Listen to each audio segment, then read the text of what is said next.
Hello and welcome to Squid Pro Quo, a Squid Game podcast where there are only 3 rules. 1, a player is not allowed to stop podcasting. 2, a player who refuses to podcast will be eliminated. And 3, the podcast will be terminated if the majority agrees. I'm Sean. And I'm Mike. We're the Squid Boys.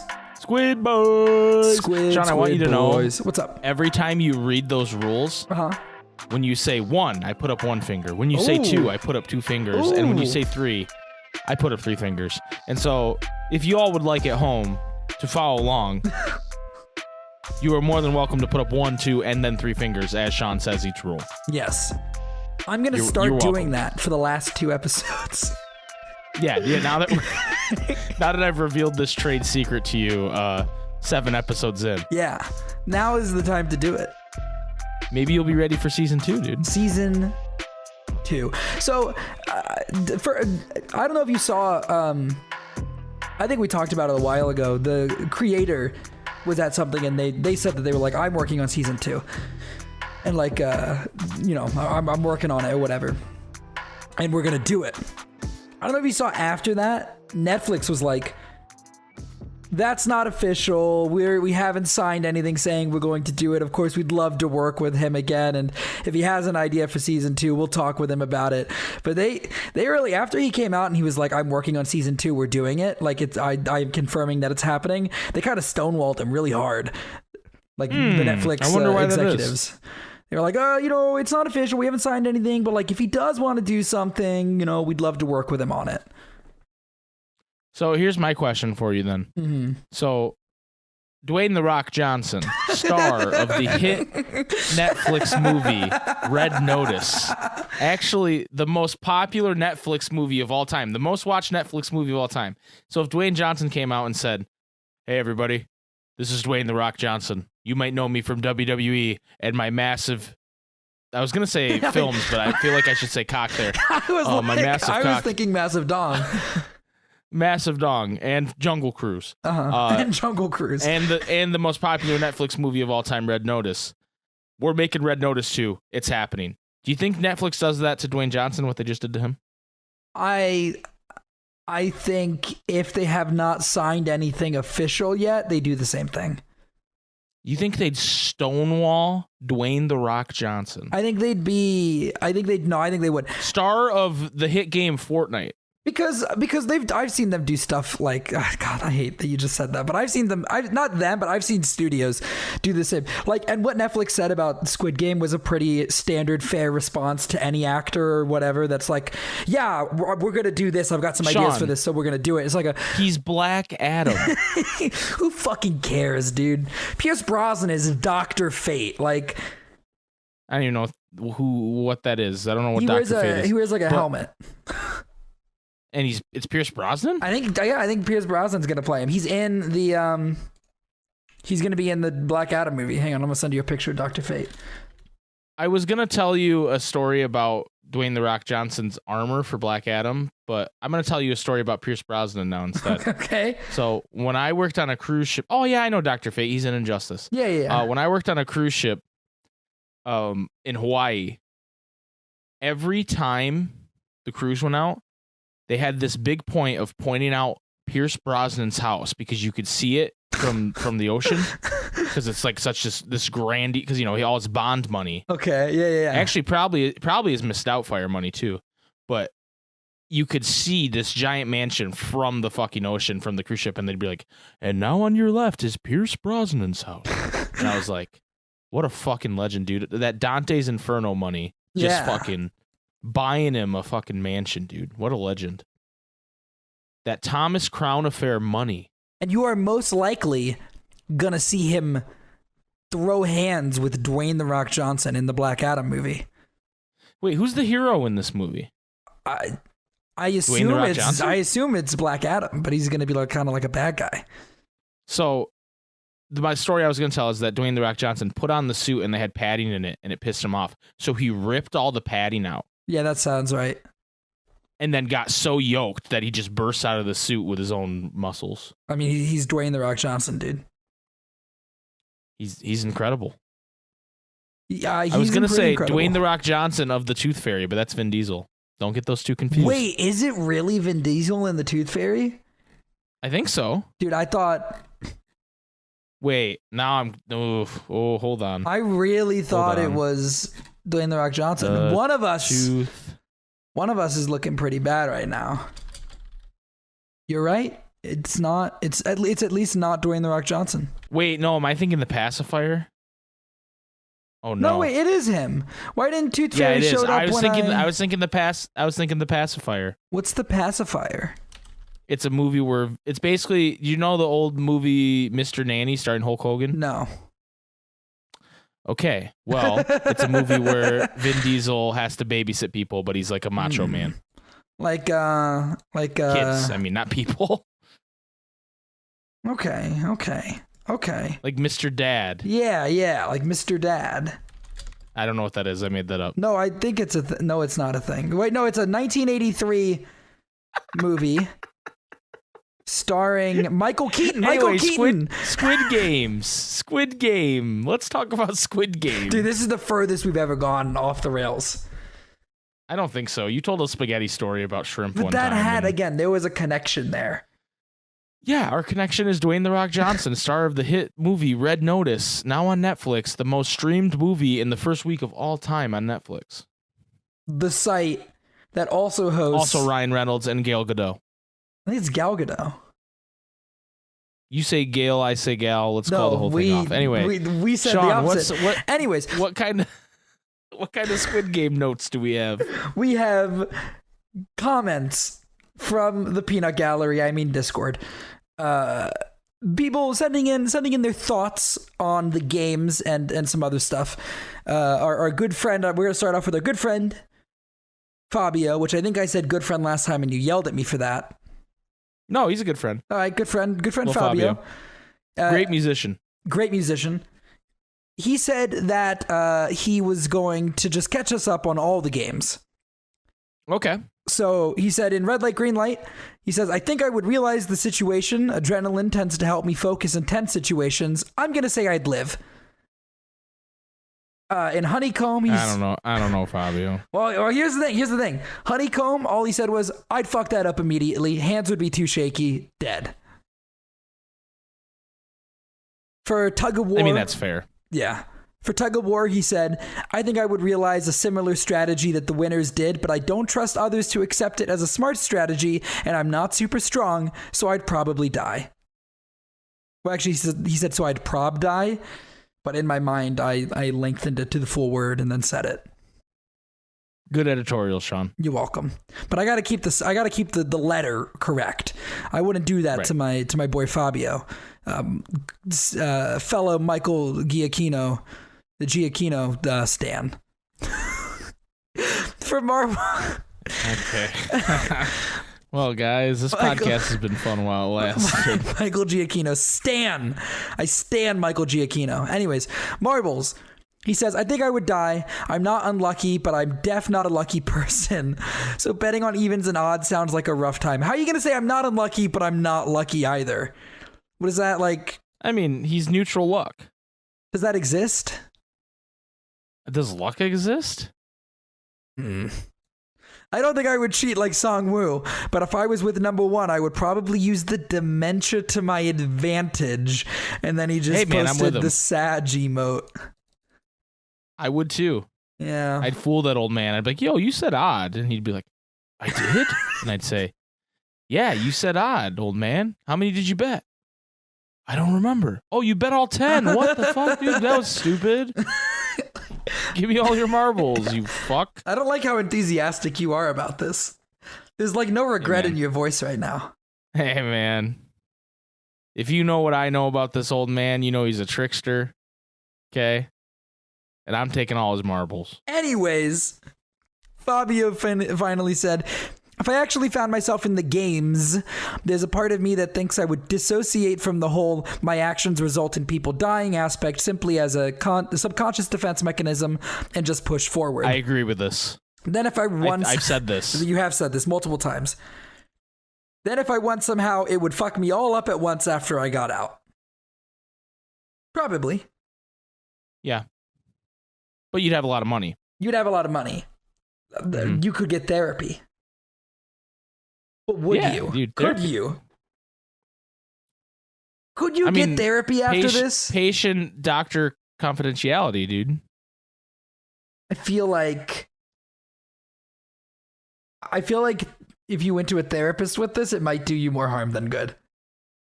Why do you say that? I feel like they might just be like, you're crazy. Yeah, but it's not like they can put you in the loony bin. You're a therapist. That's true. They could recommend you get more psychiatric help, but they can't just do it to you. Yeah. Unless they think you're going to harm somebody, I guess. Which, if you're talking about how you killed a bunch of people in these games, you skim, Sean. You skim the details. You skim the say, details. I have a friend. Oh, and then someone stole all the old man's marbles, and then he died. I have a friend. You Spider-Man to it when Spider-Man's at the doctor, and he's like, "I have a friend who has this dream about being a Spider-Man." You do that. Yeah, that's a good call. So Korn also caught us up, just on a bunch of stuff. So Korn first of all said, for time travel, never mind. I'm not going to read this part because it's about the whole saving Hitler thing, and we don't have time to explain all of that. Time travel for real. Korn said, I would definitely go back and bet on something to win money. I wouldn't want to alter anything that could disrupt my current state of being as far as marriage, family, child, but I'd want to be where I am now in life, but with a shit ton of money. Potentially with my own event planning business at this point and not working for one. That seems like a pretty decent goal. Yeah. You're not trying to mess everything up, but you're like, I could use a little extra cash. Right. That's what I'm saying. And then you were like, wouldn't you go kill Hitler? Yeah. And I'm like, why? He's already dead. We can't do this We'll again. never revisit the Hitler topic again. Never again. But if you want to see more discussion of time travel and Hitler, just join the Discord. Or listen to last week's episode. Yeah, or just give it a re-listen. Come on, give it a re-listen. She went on to say, when it comes to killing in the games, like Fabio said, I think I would completely disassociate with the fact that my actions were killing people because I would want to do what I could to survive in the moment. I'd be traumatized if I was the winner and was the only one who got out alive, though. Okay, that's fair. And then I agree. Her theory from Marbles, she says, the only scenario that would really fuck me up would be if it was me against Frank or against one of my siblings.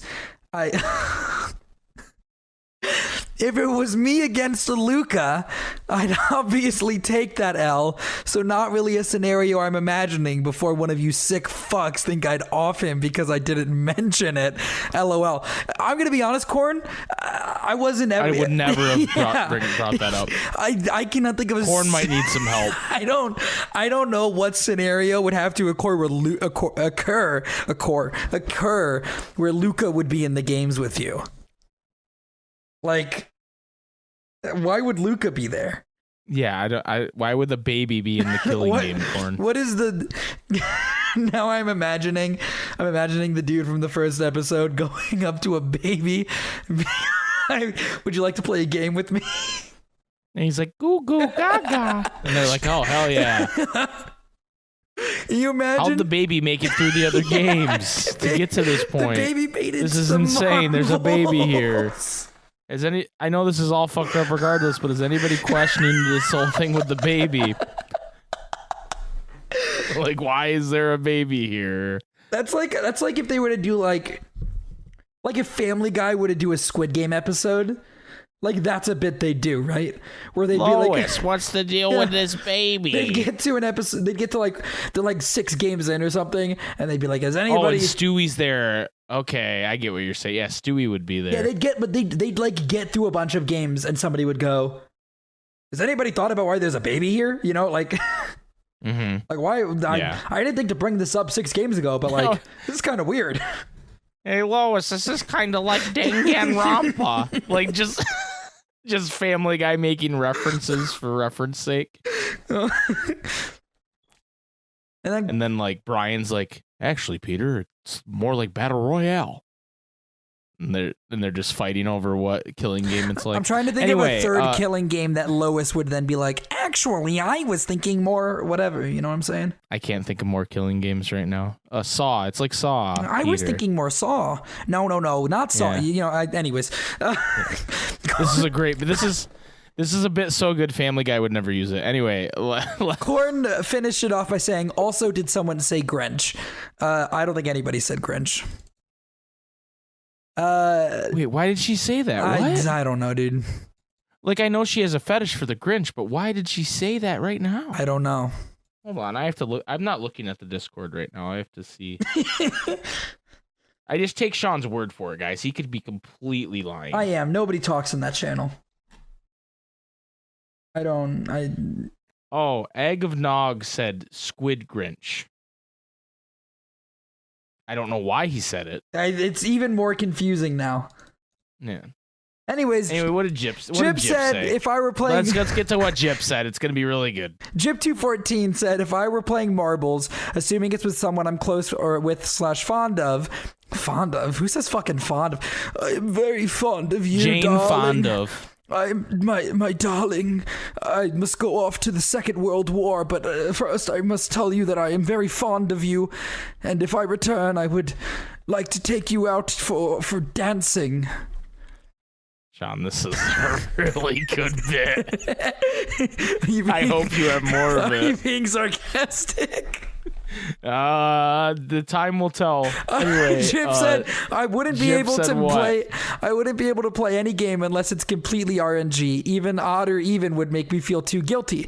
I think I tried to convince them to flip a coin or something like that. That is okay. Yeah. Okay. Yeah. Cut that part out. Anyways, and then Jip said, if it were my fiance, I'd let her live in a heartbeat. Aww. Coward. That's cute. That's cute, Jip. Jip, not as heartless as number 69. Oh, God. We're going to find out more about that in a minute. Anyways, that's it. That's everybody. Thanks for... Anyway, guys, please comment on stuff so we can make fun of you like we just did to everybody there. I'm very fond of the Discord.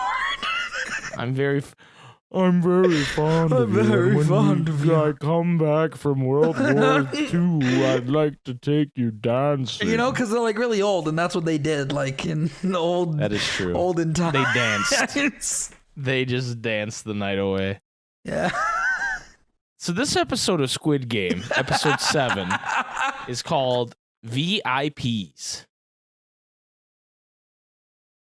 It is. You're right. It is, and they're kind of the focus of the episode. Unfortunately. But our cold open shows our sweet, sweet boy Ali. Oh, yeah, that being fucked put me up. in one of the gift caskets and taken away from the Korean town. And then it pans up to the front man who's standing in a balcony kind of watching, and he gets a call. And he on his radio, and he says, Have you found the intruder?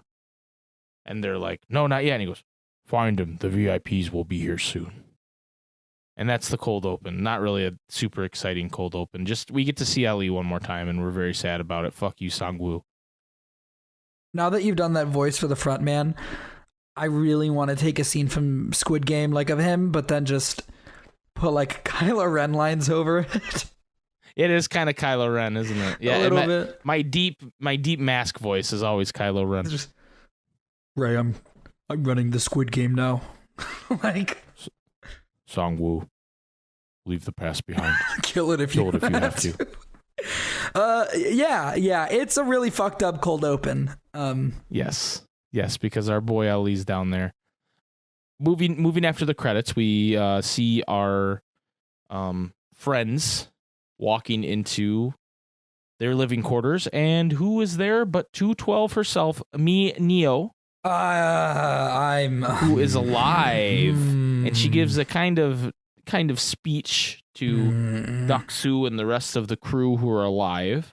I've never been so angry in my life. She's kind of like the last person that gets picked at dodgeball. Yeah. And how awesome that is, but also how terrible that is. Yeah, she says that but it saved her life. She says the guards say that there's a rule that you don't abandon the weakest kid. Right. Which, fuck you. In this case, you should have. I hate her. I hate so much that she just got a free pass. Makes me very upset. So that means there are 17 players left. 43.9 billion won. Sean. I don't know how much that is in the US dollar. Yes. But it's a lot. And I stopped checking. So I did too. I don't know either. I would buy a time machine and go back. No. And take down Hitler. Before or after? You just have to wait and see. So we get to Gihan, who can tell is very shaken about. Everybody's kind of just sitting in a circle, and Gihan's very shaken about the fact that he had to let number one die in this scenario. And Song-woo, kind of a dick, says, "Hey man, stop worrying about it. Look at that guy over there. His partner was his wife," and he points at number 69. He had to kill his own wife. Yeah. But he's kind of doing the thing where it's like, "Hey man, you shouldn't be depressed. Your life isn't so bad. There's homeless people." Yeah. You know what I mean? Like, he's kind of doing that thing. It's like the trauma competition thing. Right. Yeah. I'm really, I just watched this episode, but my mind is kind of like, wait, what came next? So the VIPs arrive next, right? Well, no. So there's a scene before that I. Oh yeah. Yes, There's the phone scene. So the front man's phone's ringing again, and before he picks up the phone, he kind of hesitates, and he picks it up, and he says something. I don't even remember. It's not even important. I have it written down because I think it is important, and it's something I did not pick up on until this watch through. He says, what did he say? "I'm glad you're enjoying the show, sir. The host is waiting for the VIPs to arrive." Now, I think that is important, and we won't be able to get too far into this, but it implies that there is somebody above him, but there is somebody above him that is not the same person as the host. Yes. And I think that's important, and that's interesting. Okay. You're right. It is. So he puts the phone down the right way, and he walks to the elevator, and he goes, "I know you're in here." Oh, it's so fucking cool. You were good, but you weren't that good because I always put my receiver down the right way. And then he talks about how his specific gun, his bullet from his gun is specific to South Korean cops. Yeah. Why is there a cop here without a partner? And he searches through all the rooms, and he gets to the record room where Junho is hiding, but he gets called away because the VIPs arrive, and he notices some stuff has been fooled with, but he runs off because he has to welcome the VIPs in. Mm-hmm. And he so power the VIPs walks out of there, there, dude. He moves. Yeah. Dude, honestly, he's a terrifying individual. He is. Dude, when he whips his gun out and he's like clearing the apartment area, that shit's horrifying. He's terrifying. He's a large man, and he's scary. Yeah, and he's like trained. And he's good. Like, right. Yeah. He's skilled. Yeah. He's got a very particular set of skills. Yeah. So the high rollers show up, and they're in bedazzled animal masks. And what do you think of these guys, Sean? Just first impression. I think that the creator of this show is definitely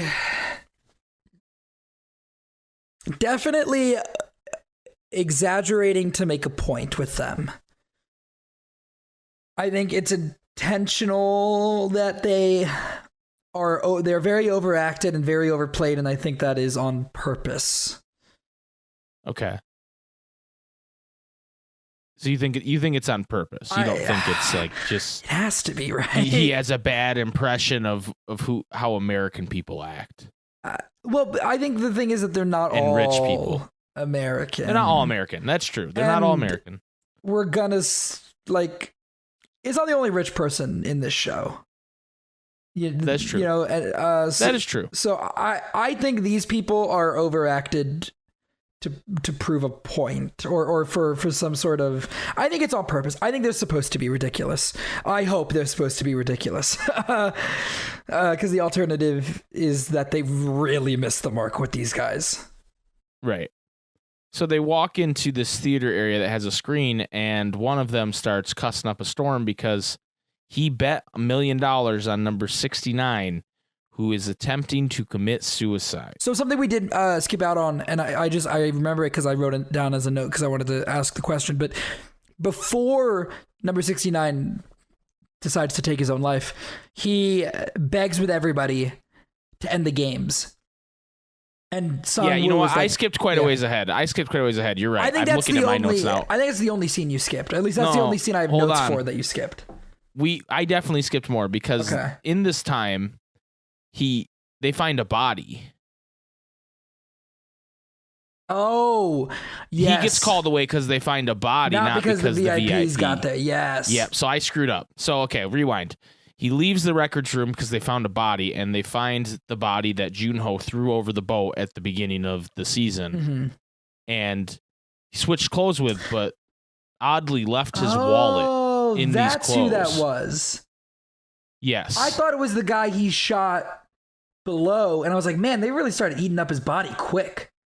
No, it was the guy he dumped in the second episode. That or makes the third a lot episode. more sense. Okay. Yeah. Because there's pieces of his face There's crabs missing. all over him, and yeah. But that's why he has his identification on it, and the front man seems a little shooken about the identity of this person. Yes. He quickly is like, oh God, burn the body, and he runs off. Yeah, I completely misread then I believe the VIPs have arrived at that point. Yeah. And then when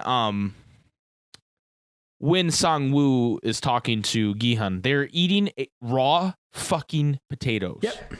I just have in caps raw potatoes ?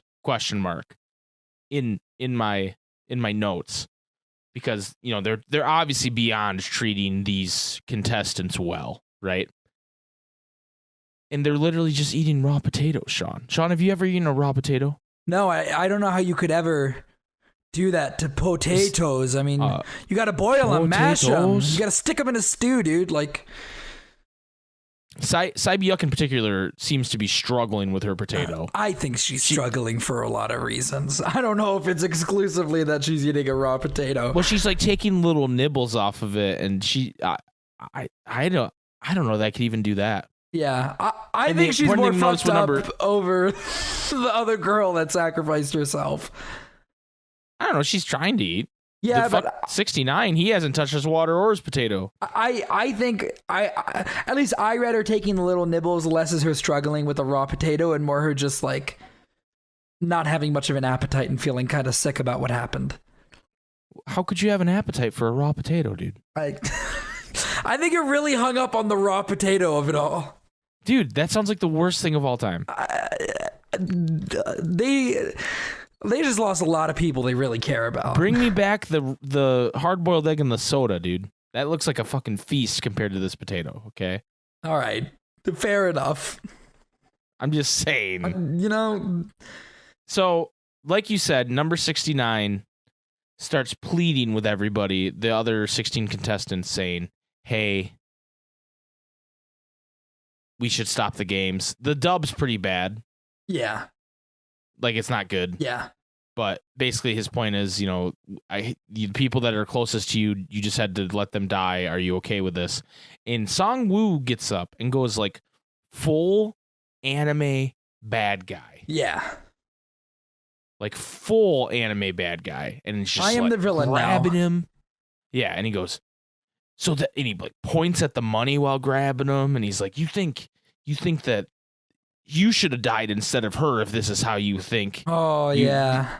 Yeah, he says that to him, and he goes, do any of you want to give up now that you've gotten this far? And this is about that money, and da-da-da. And he goes full anime villain.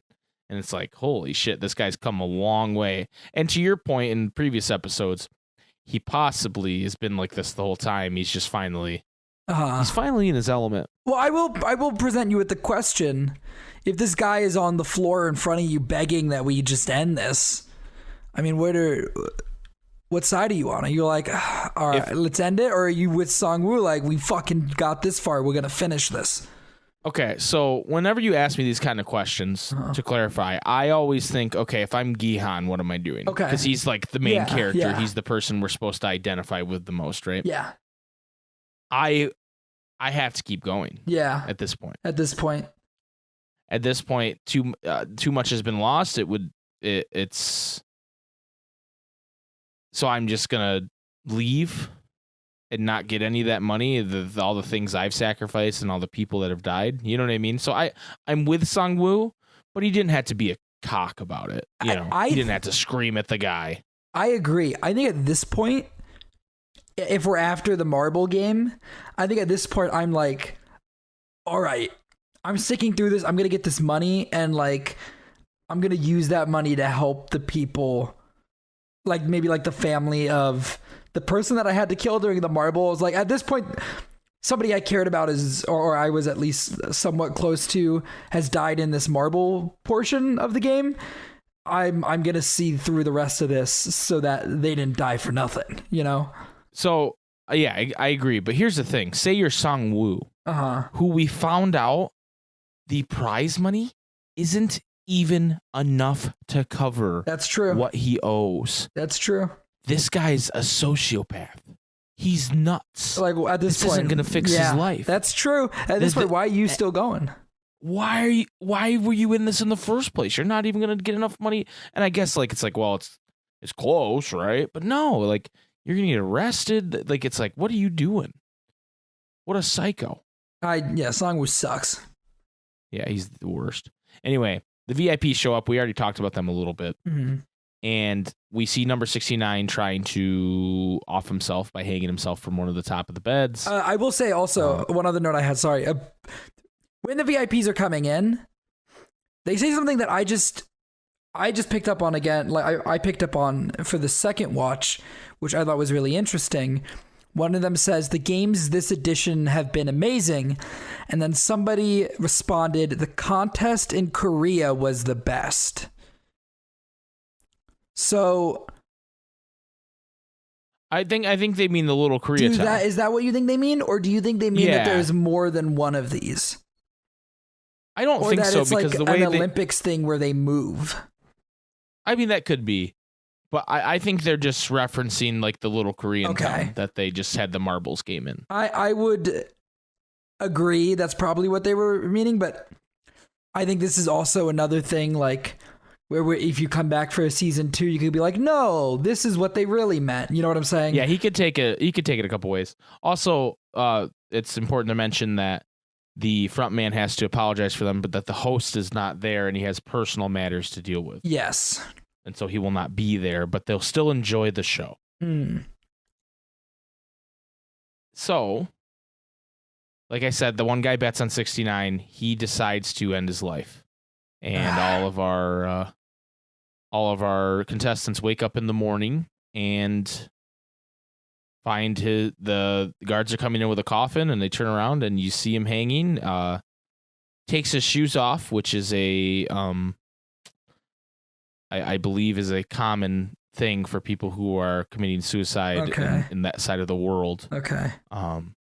Which they use, we're going to talk about this, but in the game they play next, I think they actually use that as like a metaphor for the game, because they make them all take their shoes off, and they show a lot of shots of the shoes sitting there. Yeah. So it's like I think there's a commentary there on, this guy took his life, but they're doing the same thing by playing this game, right? Yeah, I think you're probably right. I didn't even think about any of that. I didn't know about the taking the shoes off.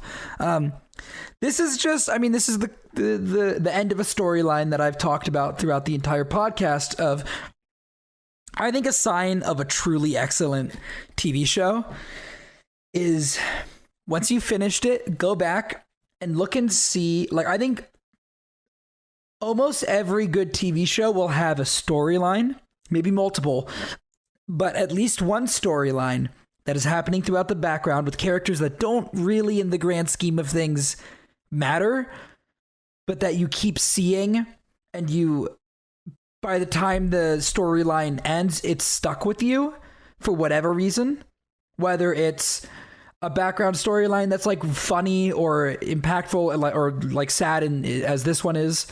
But when I think of how good this show is, I think of how well they pulled off this story about this husband and wife in the background of everything else, and how impactful and incredibly it works with such little screen time. So moving on from that, the next game is going to start immediately after they realize this person has died. So we have 16 players left, and we are shown two different rooms. One is a room that we've kind of seen before, the white room where they get ready for the next game kind of deal. And there are 16 vests on 16 mannequins in this room. And the other room is where the VIPs are sitting, and it's this almost rainforesty type viewing area where there are painted men and women as furniture, naked painted men and women as furniture, and these guys are drinking scotch and smoking cigars, and they have a viewing screen where they're watching. It's such a cool set visually to look at. It's also just such a fucking like. It's just such an extravagant like fuck you like right. It's insane. Yeah, there's one woman in particular who's painted, and she's leaning behind the couch so one of the VIPs can use her breasts as pillows. Yeah, it's ridiculous. One's leaning down as like a footstool. Like, it's ridiculous how like it's like, who would agree to do this for money? You know what I mean? Yeah. Like, it's just very extravagant. And they asked to be revealed the game, and the frontman reveals a model of the game, and they go, well, what is this? And we get the big reveal in a little bit. But first, we have our contestants. They're told to choose one of the vests. They don't reveal what the deal with the vest is. But please go down and pick a vest. And the first one to pick a vest is our Jesus man, who he goes up to vest number 6, and he says, on the 6th day, God created man. And that's why he's picking number, and he will be free of sin, just like then, you know. It's like, okay, fuck this guy. And then another guy takes lucky number 7, and then there's a rush to get all the middle numbers, and then there's 4 numbers left on each side. And what's really strange about the VIPs to me is they kind of do this like commentary on the happenings. That's like, it feels like that they like, I know it's not the reason it's written this way, but it feels very pandering, and it's like, oh, just in case you don't understand what's happening, this is what's happening. Like the guy, like there's one guy in particular that's like, yes, pick the middle numbers because then you'll be safe in the pack. And they're like having it's like a conversation, but it's such a unnatural conversation that it feels like they're like just describing what happens, and it drives me nuts. I almost wonder if it's like commentary on like like internet commentators, on like the people on YouTube, like on this show itself. You know what I'm saying? Like, right? Yeah, maybe they're making fun of us, dude. This show is making fun of us. It might be. It drives me nuts, and they do it like 2 more times. Yeah. During this segment alone, where Gihan doesn't know what to pick. And so he starts walking over to the front, and then it goes, wait, maybe I don't want to go first. And then Sungwoo and others pick there are 3 of the last 4 jerseys. And then someone picks the very last 2, 3, and 4 jerseys. So there's 2 left, and then they go, you don't want to be first in a game like this, a death game. Well, you don't want to be last either. You could run out of time. Like, it's like, shut up. Yeah.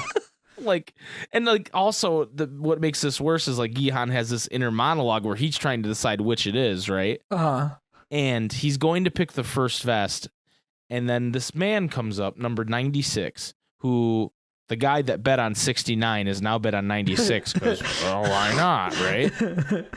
And this is when they finally tipped their hand to which side would be the better side to be on, because the guy who bet on him was like, don't do it, you fucking idiot. You know? Yeah. And because that means going first. Yeah. And so he asked Gihan, he's like, I've never taken control of my life. I've always waited, and now I want to take control. Can I please have number 1? And Gihan's just like, sure, whatever. I really love that speech, by the way. Yeah. I think it really works. Good. Well, and it's perfect for this kind of like entertainment where it's like bleak and dark. It's like, so this guy does what he thinks is the right thing for once in his life, and it turns out to be the worst thing he could have possibly done. But at least he went out taking charge of his, Yeah, I don't think he'd agree with you, Sean. No, I don't think he would. You're probably right. I don't think he'd agree with you at all. Not to prove the VIP or the writers right in their depiction of the VIPs, but Mike, in this kind of game of high and low numbers, where are you going with it? What is your play? Assuming all the middle numbers, Sean, assuming all the middle numbers have been taken. If all the middle numbers are gone, I'd probably want to be at the back of the pack. Yeah, you think so? Well, Mike, you'd be last to go, and maybe you could possibly run out of time. Ah, yes, but going first is not where you want to be in a death game, Sean. You don't want to be the first person to go because you're going to be the guinea pig for everybody else. I'd also want to go last. Yeah, I would too. Fuck going first. Why the fuck would you want to go first? Unless you thought that 16 meant you were going first, but in what world would that make sense? You know what? In this world, that would just be a cruel trick. That would just be a cruel trick. I would have put it past him. Yeah. Well, especially after what they just did with the marble game. That's true. So they're revealed to walk out to this enormous set. And the curtain for the VIP, the screen raises and the curtain for the VIP opens so they can watch the action live. And it's like a ginormous circus tent with a bridge of glass platforms suspended high in the air. And basically there's 2 glass panels on each side, and they have to choose which one is the tempered glass, because that is the one that can hold them plus maybe another person, where the regular glass will not hold anything. And I really like this game, Sean. I think this is one of the best games of the whole. This might be the best game in the show. It's really good. Yeah, I have my strategy for this, but I'm going to save it because somebody in the show does it. Okay. So basically, they have 16 minutes to make it across. And I love the look, the guy that picked the number 1 jersey. Yeah. When he realizes that he's going first, and he turns to Gihan, and Gihan's kind of like, well, I'm so sorry, dude, but no takesies like backsies. So wide-eyed. Yeah, no takesy backsies, dude. You got to this is you now. So he actually gets the first one right, which is pretty incredible. But what another part I love about before he takes the step, everybody's like, come on, hurry up, you're wasting time. Yeah. And then he picks the first one right, and they all flip. Yeah. And they're like, oh, yeah, nice job. Okay, do it again. Nice job. Because they know the farther he gets, the farther they get, right? And I just love how quickly they flip. Yeah. Like, it made me laugh the second time watching it. They do that a lot during this episode. They do. His second jump isn't so successful. Yeah, no. He falls through the glass and dies. That sound design is really because every time it happens, and even though I know it's coming on the second watch through, it still like spooks me when when the glass breaks and you just hear that thud. It's how sudden it is. Yeah. It's incredible. And this happened, something does happen a little bit before this, and the only reason, again, I remember this is because I have a note written down about it, but one of the VIPs starts to take a liking to Yeah, we actually didn't mention this. Junho takes... He captures one of the servers and takes their uniform, and he puts his phone in his sleeve recording, which I have 2 questions about this, Sean. Okay. One... Wouldn't it stop recording the moment you touched it with like your wrist? Maybe if it's a typical like iPhone type situation. Turn the screen off? Will it still record though? I think it will. I think you can record with your screen off. Hold on. I have to test this right now. This is good audio content. Okay. All right. So I hit record. Maybe I'll post this in the episode. This recording of my filthy desk. Yeah, that's right. I had some food tonight. Anyway, okay, I'm going to put it against my wrist. It does not keep recording if you turn the screen off. Okay, but I did touch it to my wrist, and it did not stop recording. I also feel like that would be really hard unless you had just the perfect amount of tightness on your cuffs. It would be very hard to hold your phone there. Yeah, I don't know. Anyway, my second question is, what kind of battery does this man have on his phone? That's a good question. Because he's been there for days, and this fucking thing can just record for hours on end, you know? That's a good point. Yeah, He's got the new iPhone that we don't even have yet. All right, and here's the part of the show where I gotta go. This is something I don't like, and it's not exclusive to this show. It's just a trope that really bothers me in a lot of media, and it's the trope of the elderly, extravagant, rich man who's bad. And one of the ways that we're going to show you that he's, a man that of debauchery and gluttony or whatever is, he has a thing for younger men. It's something I that, agree it is a trope. I don't know that that's the... I don't know. I mean, that he's that's the what guy they're with the going titty for. pillow. I don't... He's the guy with the titty pillow. Yeah. So I feel like it's not just young men. I feel like just young men are what's there. And again, I don't think that's what this show... I don't think that's what they were going for, but I think that it was close enough to hit the trope. And maybe it's just something that I'm more sensitive to because I hate it so much, and I just it really, really, really bothers me. It's a holdover from Dune does it, the book Dune does it a lot, and it really bothers me. And this doesn't do it. It's not nearly as bad as other examples. It's just when I was watching it, I couldn't not think about it, and that's not. I don't want to say that's a problem of the show, but it's something that I didn't like.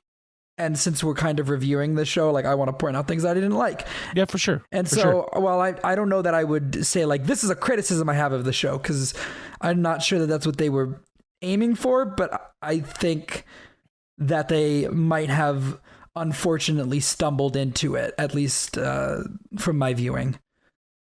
Yeah. Well, and I guess we should probably just finish what Junho did just so we can go back to the game and not jump back and forth a bunch. But basically, he's taking a liking to Junho. He makes him sit with them. First, he says it's because of the scotch, but then you can tell he's very into Junho. Yeah, he's like, you have beautiful eyes.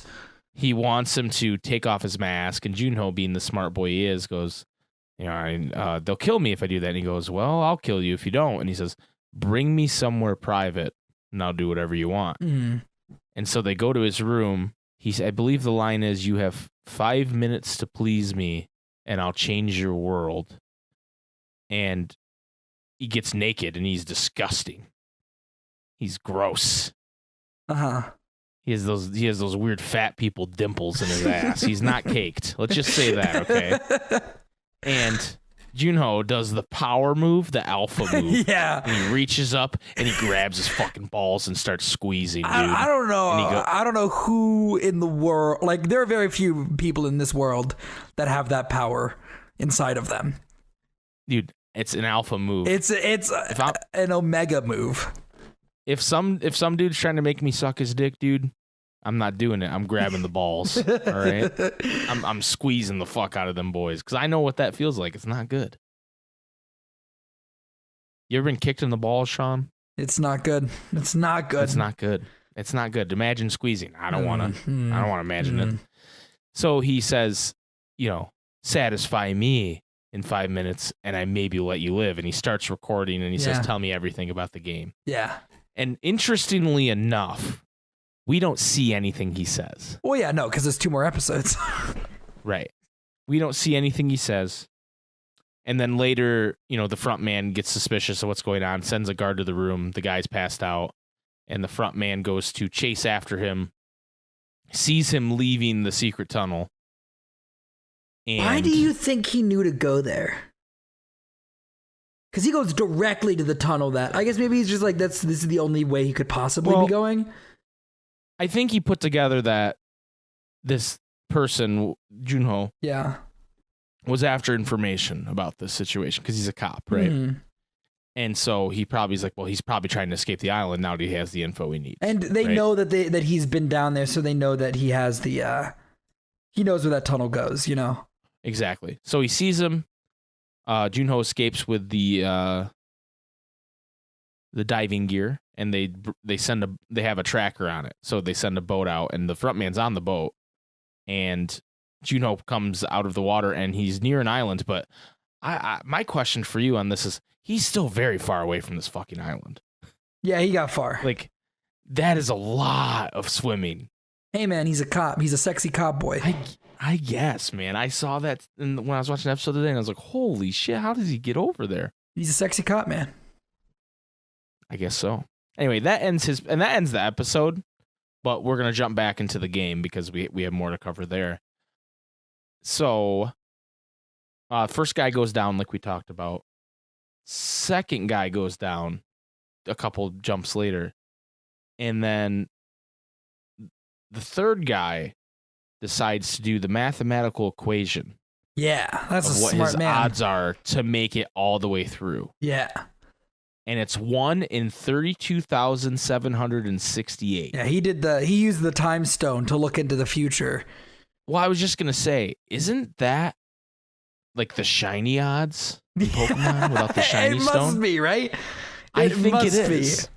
That sounds so familiar to me. I'm like, wait a minute. That's your odds of getting a shiny without like the shiny charm.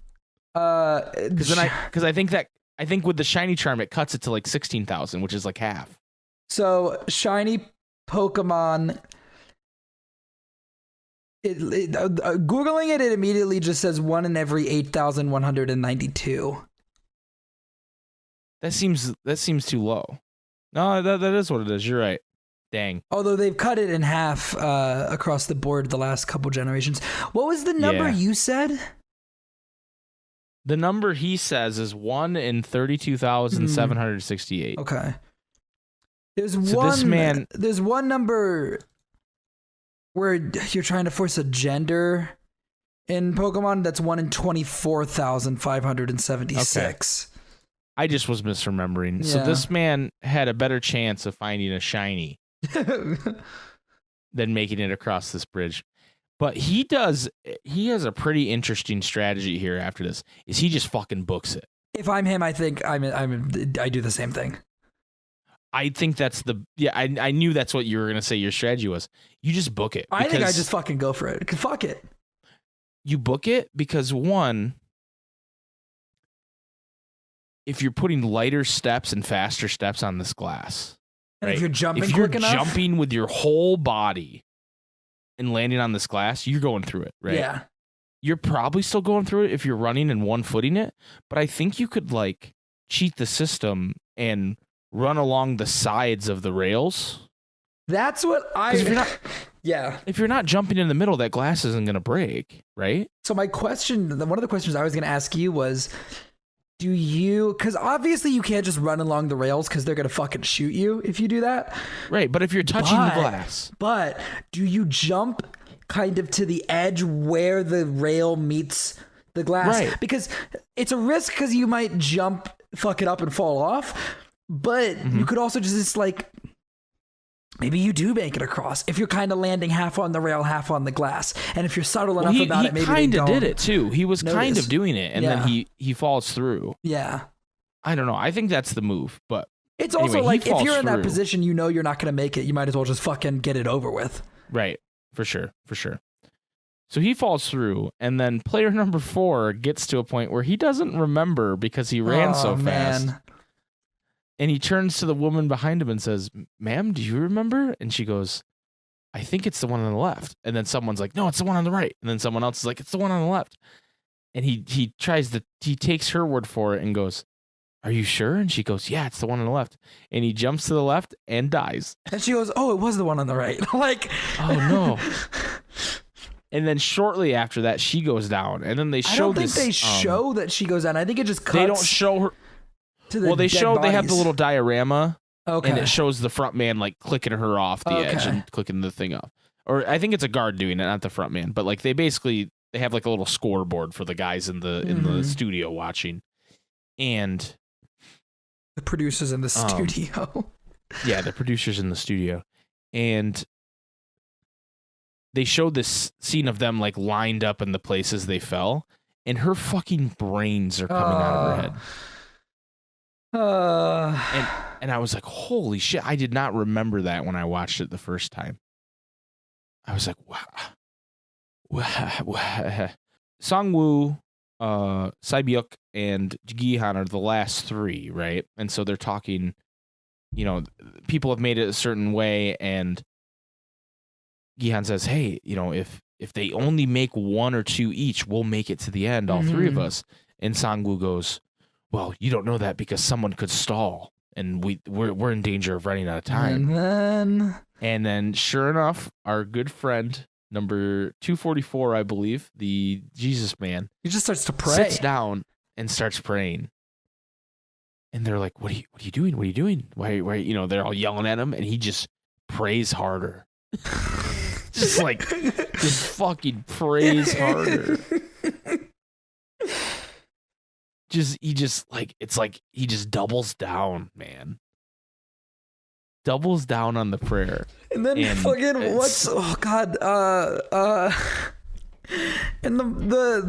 the mob guy talks to the person in front of him. He's like, push him off. Yeah, he's like, hey, if you don't push him, I'm gonna push you. Yeah. So the guy stands up again, and I'm trying to remember exactly how it happens. The guy pushes him, right? Yeah. The guy pushes him, and then that guy jumps forward to the next one and then goes, please don't push me. And Doksu's like, why would I push you? You're the one that's trying to make it so I live. Yeah. And sure enough, he jumps and dies. Yeah. He doesn't make it. And Doksu's like, Doksu realizes, oh shit. And so he decides he's not going. Everybody will die. Someone else needs to go for him. And the guy behind him is one of the guys who was his lackey at one point, the long-haired guy. Yeah. He's like, come on, man, you're bluffing. He goes, I'm not bluffing. You know, in his stupid voice. I'm gonna do it. I'm gonna sit here. And then he number 212 finally pushes him into Doksu, and he just pushes him off to the side. Yeah, it's fucked up. They don't even get like progress. Yeah. They don't even get anything out of it. He just pushes them to the side. And that's the point where I'm from the back. I'm like, if you're gonna fucking kill each other, at least find out if the next one's good. Like, exactly. Like, and also something that happens that I like that I didn't remember. I forgot to mention is that Gihan's finally starting to get on a glass plane. And because the person was right on the first one, they're both there, and he freezes because he does not remember which one it is. And Saibyuk, you know, being the kind soul she is, goes, it's the left one, it's fine. Pull your shit together. Yeah. And he's like, oh. And then you could tell he zones back into what's going on, but like he's like has like I totally identified with that because I'm like, yo, maybe I would forget too. You know what I mean? 100% I would. I'd be fucking I'd be like, oh wait, which one was it? And it's like a life or death situation. So you're like, well, I don't want to fuck this up. I think that moment's important. I think when that happens and then Gihan looks at her, he's going, it's cementing I can trust her. Because she has nothing to gain from telling him which one it is. He's the last one. Agreed. She doesn't, it's not like she's waiting on him or anything. You know, all that it is one more person she's going to have to play against later on. Right. So like, I think that's also a big moment. I think that's the moment that cements like for certain for the rest of the show, I can trust you. Yep, definitely. So, 212 tells Doksu that she will go in front of him. And he's like, really? Yeah. And she's like, yeah. So then she steps on the platform with him, gets in front of him, and turns around and puts a big bear hug on him. And he's like, what are you doing? And probably the best thing she does the whole show. And she reminds him of the promise she made where she said, if you screw me over, I'll kill you. Mm-hmm. When they had, she also tells me he has a tiny dick. Yeah, she does. And I love the subtitle when she says that, like, and then his response is just, fuck. Yeah. He's like, no, they know I have a tiny dick. And she just kind of like suplexes him through the glass in front of them. I love it. It would have been a little awkward if that was the right one, right? Yeah, I was thinking that. Like, how did she know? You know, they just then she just flop rolls on off there and then roll over. Yeah. You know, I don't know what happens there. So she eliminates herself and him. Now, what if it's the right one and she pushes like it's with so much force going down with the both of them that they break the right glass? Right, I thought about that too. Because it's like, wait, what if that was the right one? And you broke fuckers. And you broke it. Yeah, I thought about that too. Obviously this is a television show, so they wouldn't do that. But so anyway, we have a couple people left. Our three basically people we know. And I think there's like two more, and then there's this glassmaker. The best character in the whole show. The best character in the show. So they get towards the end, and this glassmaker, he's kneeling down, and Sang-woo is the biggest idiot in the history of idiots. And here's why. Because he starts pressuring the guy, and the guy goes, hold on, I know what I'm doing. And he goes, what? And he goes, I used to work with glass. I can tell by the reflection of the light, or the refraction of the light, which is tempered and which is not. Yeah. Right? If Sang-woo doesn't say anything to the guy, they all win. Yeah. But because he says that, well, I guess, okay. That's not entirely true, because they try to imply that they can just see that this guy's looking at something and getting through it. Yeah, they don't have the context of that conversation, I don't think. Yeah, you're right. But Sang-woo's still an idiot. Yeah, He's fuck still him. a dumbass. Fuck him. But anyway, this guy gets a few platforms forward, and they realize something's going on, and they look at his file and find out he was a glassmaker. And so the front man turns the lights off. Okay, this for sure is a moment where it has to be commentary of like, because there's no fucking reason that they should have done that. Like, there's no reason this guy should not have been allowed to use his skills. One VIP mentions this is no fun. This isn't about fairness of the game. This isn't about any of that. This is not entertaining enough for the people watching. So this is a moment 100% where I think that they are that the people running the show are full of shit on their rules, because they're showing that, hey, if it's not entertaining, doesn't matter if technically you should be allowed to do this. Right. We're going to make it entertaining. For sure. He's wasting a lot of time trying to figure out which one's tempered and which one's not. It's the last two panels. And he says, hey, I can tell by the sound too. Does anybody have anything they can throw? And Gihan has a marble for some reason. Oh, no, they're on the last one. It's the one Yeah, the last two, one on each side. Oh, okay. Yes. Yeah. He has a marble, the marble that number one gave him, the last one. And so he throws it, hears it, and goes, well, wait, I need another one because I have to compare them. And Gihan doesn't have another marble, and he can't figure it out. And Sang-woo decides it's time to fucking reveal my true self. Yeah. If I haven't already. And he just jumps forward and shoves the guy. Yeah. With the most disdain on his face and just like, fuck you, guy. You can't figure this out. And it turns out to be, again, the one that would break. Uh-huh. And with literally less than 10 seconds left, all three of our survivors jump to the end. And then when the timer goes off, the rest of the glass panels on the bridge explode in this insane slow-mo sequence where you see... It's so good. Glass everywhere, and then shards flying through and cutting our characters on like the cheek and in different places to this crazy jazzy drum track. It is my favorite shot of the entire series.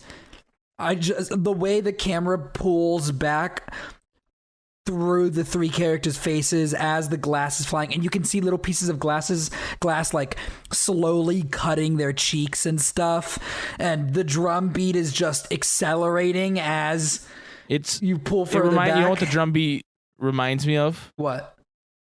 What's the name of that movie with J.K. Simmons in it? Oh, Whiplash?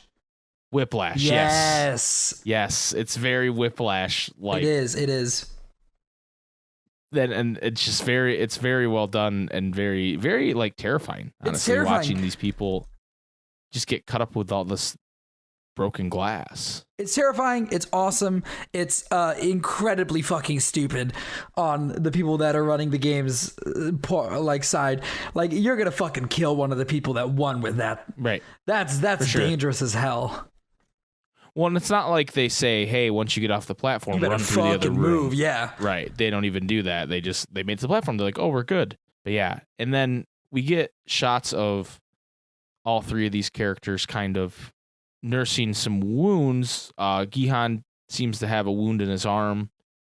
Sangwoo just seems to be cut up quite a bit, and we don't see a wound on Saibyuk, but she definitely realizes something's going on with her own body and kind of gasps and is surprised. So they don't reveal what that is this episode, but they will next episode. Yep. And so then it cuts again back to Junho and the whole island thing that we talked about earlier, and that's the end of the episode. Pretty incredible episode.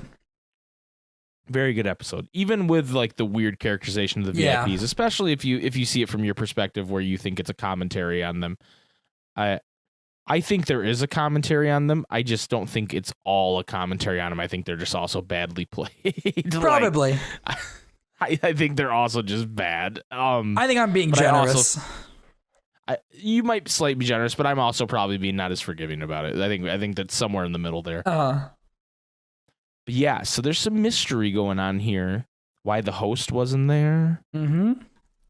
You know, there's a lot going on in this episode that's not answered. It answers some questions, but leaves some open. And we are down to 3 contestants left out of 456. We're almost there. And we only have 1 game left. But 2 episodes. And next episode's a short 2 one. 2 episodes. Yep, 2 episodes, 1 game. So we want to know what your guys' strategy is for this Glass Bridge game. I guess I haven't thought about this, but what children's game is this supposed to represent? Hopscotch? I don't know. I never really thought about it that way, dude. because all the other ones were supposed to be like children's games. Yeah. Right? Yeah. Let's see. Squid game, glass game, kid game. I can't believe I actually got a response to that. I love Squid game, glass game, kid game. Squid game, glass game, kid game. Let's see. Some think it's some sort of combination of stepping stones and hopscotch. Some have speculated the game is a larger version of Korean chess. Huh? I don't know. Stepping games. Korean chess, isn't that just chess? I don't know. Stepping stones is a game played by children where typically cardboard or paper pieces are set out in a path where the players are only allowed to walk on said stepping stones. A proctor usually gives a set pattern in which the player can walk that they have to remember, and if they get it wrong, they're punished with a fake shark attack or a consequence that takes them out of the game. So it sounds like it's that. Okay. But to like an extreme level. Right. Okay. Fair enough. So, who's the MVP of this episode, Sean? I think it's the glass maker dude. Yeah? It's either the glass maker dude. I don't know that they survive without him. I don't know if it's the glassmaker dude or if it's Crazy Lady for finally going out and taking the mob guy with them. But here's the thing, like, their tomfoolery almost killed everybody. I don't care. I'm just happy they're gone.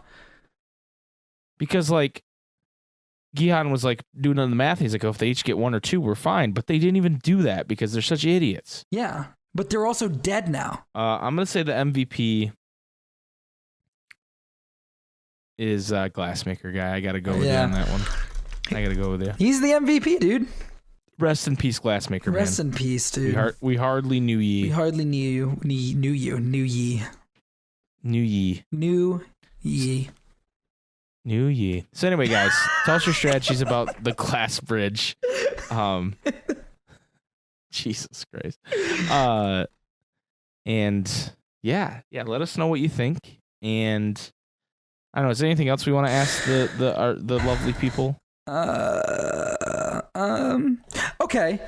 We have only 1 game left. What is a game or multiple games And because we won't have a whole lot to talk about next week because it's a shorter episode, I think this would be a good week to ask this question. What are some other like games you'd like to see the extreme Squid Game version of? So like in season 2, they're bringing back the games. What do you want to see? Foursquare, where the ball's a bomb? Oh God! Or like a tether ball, but the ball has spikes on it. Okay, you know what I'm saying? Like what's hell yeah? What kids game do you want to see? Or just golf?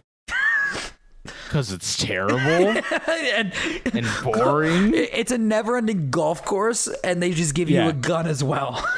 To just because golf sucks. So you can take your own life. Whoever can last the longest without taking their own life. Yeah, exactly. And yes, you have to carry your own clubs, and you don't get a golf cart because those are not carrying your own clubs and having a golf cart is the best part of golf. And there's no beer. There's nothing. Or any kind of alcohol. You just have you just have to play golf, and it's 90 degrees. Well, if you don't make par, you die. That's too fun.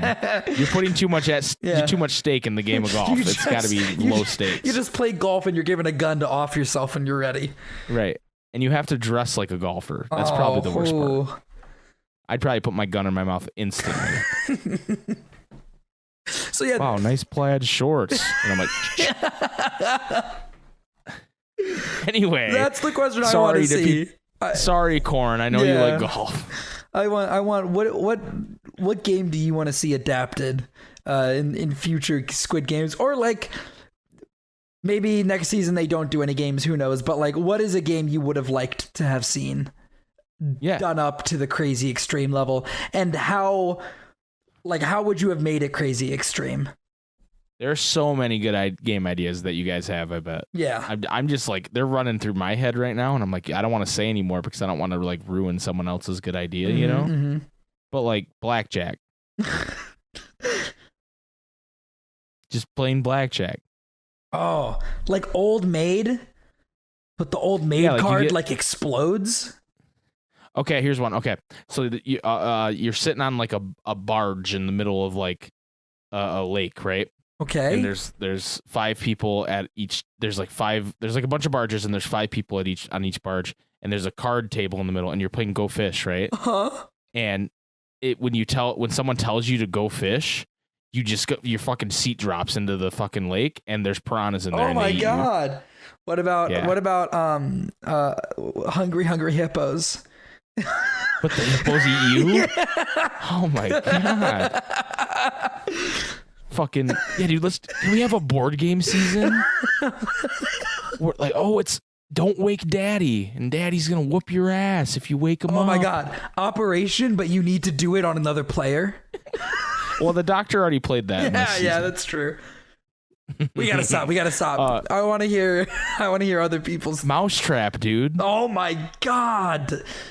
It's just like a fucking obstacle course. Anyway, we want to hear what you guys think about fun games that would kill people. Anyway, Sean, I'm ready to first follow me on Twitter at SpikeGhettiBros and watch us on Twitch at twitch.tv/SuperSpikeGhettiBros and listen to other podcasts that I do, like the Ansem Report podcast. Sean, where can people find you? You guys can follow me on Twitter at Sean_AFK. I put the ats of the podcast that I do in my bio, but at Speak Stormlight, that's Speak the Words. It's a Stormlight Archive podcast I do. Currently a Warbreaker podcast I do. But I explain to my... What are you like fucking like got it memorized? You're just changing what the podcast is about every season? No. Warbreaker is it takes place on another world in the Cosmere, but it's a prequel to the Stormlight Archive. There's a character in it that is in the second Stormlight book, so we have to do this first because it's and there's a character in Final Fantasy X that's in. But Kingdom there's Hearts, a character in Warbreaker that's actually relevant to the Stormlight Archive, and there's a character in Twin Peaks that's in. Wait a second. Anyways, it's a podcast where I explain the story of these books to my friend Mango. So, you guys. If you want, this is a good spot to jump in because it's a different world. It's a different cast of characters. It's a different story. It's kind of like a little standalone thing. And I think it's pretty fun. And I think it's entertaining. So you guys should go listen to that. Sean? Yes. I am ready to terminate this episode. I am also ready to terminate this episode. And with that, the majority agrees. And really, it's the entirety, not just the majority. Yeah, dude, we swept it. We swept it. We swept it like It Takes Two at the Game Awards, man. Let's go. Let's go, It Takes Two. Anyway, bye, everybody. Bye. Bye.